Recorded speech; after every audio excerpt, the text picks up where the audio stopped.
Ang pagdating ng banal na espiritu. Pagdating ng araw ng pista na tinatawag na Pentecostes, nagtipon ang lahat ng mananampalataya sa isang bahay. Habang nagtitipon sila, bigla na lang silang nakarinig ng ugong na mula sa langit, na katulad ng malakas na hangin. At puro ugong na lang ang kanilang narinig sa bahay na kanilang pinagtitipunan. Pagkatapos, may nakita silang mga ningas ng apoy na parang mga dila na kumalat at dumapo sa bawat isa sa kanila. Napuspos silang lahat ng banal na espiritu at nakapagsalita ng iba't ibang wika na hindi nila natutunan. Ang banal na espiritu ang siyang nagbigay sa kanila ng kakayahang makapagsalita ng ganoon. Nang panahon ding iyon, doon sa Jerusalem ay may mga relihiyosong Hudyo na nanggaling sa iba't ibang bansa sa buong mundo.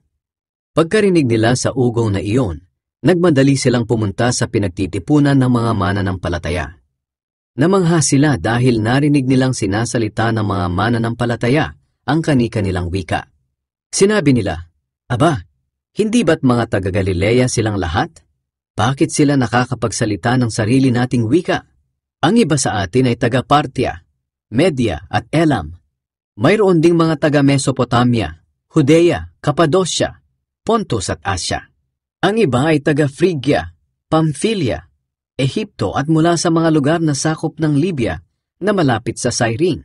Mayroon ding mga taga-Roma, mga Hudyo at mga hindi Hudyo na nahikayat sa relihiyon ng mga Hudyo. At ang iba ay mula sa Crete at Arabia. Pero naririnig natin sila na nagsasalita ng mga wika natin tungkol sa mga kamangha-manghang ginawa ng Diyos. Namangha talaga ang lahat ng tao roon. At dahil hindi nila maunawaan kung ano ang nangyayari, nagtanungan na lang sila sa isa't isa, "Ano kaya ito?" Pero tinuya ng iba ang mga mananampalataya. Sinabi nila, "Lasing lang ang mga iyan." Nangaral si Pedro. Kaya tumayo si Pedro kasama ang 11 apostol at nagsalita ng malakas, "Mga kababayan ko mga Hudyo, at kayong lahat na nakatira sa Jerusalem, makinig kayo sa akin. Dahil ipapaliwanag ko kung ano ang ibig sabihin ng mga nangyayaring ito. Mali ang inyong akala na lasing ang mga taong ito, dahil 9:00 pa lang ng umaga. Ang pangyayaring ito ay katuparan ng ipinahayag ni Propeta Joel noon. Sinabi ng Diyos, "Sa mga huling araw ibubuhos ko ang aking espiritu sa lahat ng uri ng tao. Ang inyong mga anak na lalaki at babae ay magpapahayag ng aking mga salita. Ang inyong mga binata ay makakakita ng mga pangitain, at ang inyong matatandang lalaki ay magkakaroon ng mga panaginip. Oo, sa mga araw na iyon, ibubuhos ko ang aking espiritu sa aking mga lingkod na lalaki at babae, at ipapahayag nila ang aking mga salita. Magpapakita ako ng mga himala sa langit at sa lupa, sa pamamagitan ng dugo, apoy, at makapal na usok. Magdidilim ang araw at ang buwan ay pupula katulad ng dugo. Mangyayari ito bago dumating ang kamangha-manghang araw ng paghahatol ng Panginoon. Ngunit ang sinumang tatawag sa Panginoon ay maliligtas sa parusang darating." Nagpatuloy si Pedro sa pagsasalita, "Mga kababayan kong Israelita, makinig kayo sa akin. Si Jesus na taga Nazaret ay sinugo ng Diyos sa inyo, at pinatotohanan ito ng Diyos sa pamamagitan ng mga himala at kamangha-manghang ginawa niya sa pamamagitan ni Jesus. Alam nyo mismo ang mga ito dahil ang lahat ng ito'y nangyari rito sa inyo. Alam na noon pa ng Diyos na itong si Jesus ay ibibigay sa inyo at ganito na talaga ang kanyang plano. Ipinapatay ninyo siya sa mga makasalanang tao na nagpako sa kanya sa krus. Ngunit binuhay siya ng Diyos at iniligtas mula sa kapangyarihan ng kamatayan. Dahil ang totoo, kahit ang kamatayan ay walang kapangyarihang pigilan siya. Ito ang sinabi ni David na para rin sa kanya. Alam kong ang Panginoon ay lagi kong kasama at hindi niya ako pinapabayaan. Kaya hindi ako nangangamba. Kaya masaya ako at hindi mapigil ang aking pagpupuri sa Diyos. At kahit mamatay ako, may pag-asa pa rin ako. Sapagkat alam kong hindi mo ako pababayaan doon sa libingan. Hindi mo rin hahayaang mabulok ang iyong tapat na lingkod.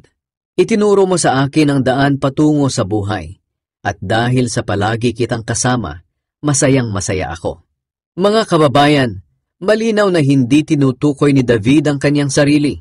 Dahil ang ating ninunong si David ay namatay at inilibing, at hanggang ngayon ay alam natin kung saan siya nakalibing.